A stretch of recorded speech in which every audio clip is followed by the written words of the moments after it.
In general, fear has thickened. And now in Russia, fear is not only to be felt and displayed, but also to be taught through these kinds of public lessons in cowardice. After all, what does a true Russian intellectual spend most of his life doing?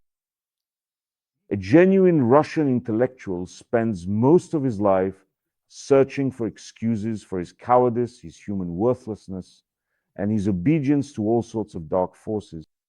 Sometimes this search is, in fact, hard work finding an excuse for oneself, coming up with those formulations, pardon me, those justifications, yes, that will allow him to rise just a little above himself. And it's especially difficult to come up with excuses for oneself in those cases where not being a piece of crap is actually very simple, completely elementary. But the intellectual, as if by magic, still manages to take on that form and smell of a pile. And we can see this on my Telegram channel hate forum for cerebellar workers, which is called Territory of Meaning. Director Bogomolov was invited there to add his sense. He explained awkwardly but passionately to those gathered the enormous advantages that any kind of crap has in Russia. He referred to his own example and pointed at himself with his finger.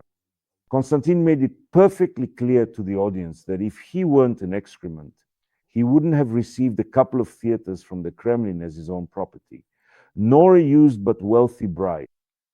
Bogomolov, to give him his due, really is a virtuoso, a true expert, a perfect example of just how profitable it is in the Russian Federation to be this kind of pure, unadulterated shit.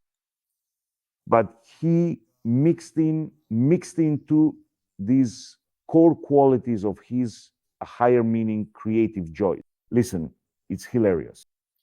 But honestly, I would recommend that he give his speeches wearing a burqa, because it's not just about how unpleasant his face is. He's a one of a kind, my dear friends. He's truly unique. It's absolutely impossible to fit as much falseness into one face as Bogomolov has. And looking at his, let's be honest, rather frightening face, the audience, his students, they might start to doubt whether being a scoundrel who revels in genocide, corpses, torture, and the repression of the innocent is really such a great pleasure. And then all these lessons will be completely wasted. In general, just take a look, because he really does sit there and pontificate with an expression as if he's come to visit a group of young naturalists, automatically snatched a live hamster from under their noses and eaten it, but continues to talk about his love for animals. But it should be understood that all these people will come to their senses only when it's already too late. Yes, they'll put on kokoshniks, get waxed, bleach their anuses, and with bread and salt, with embroidered towels, they'll rush out to greet the tomahawk.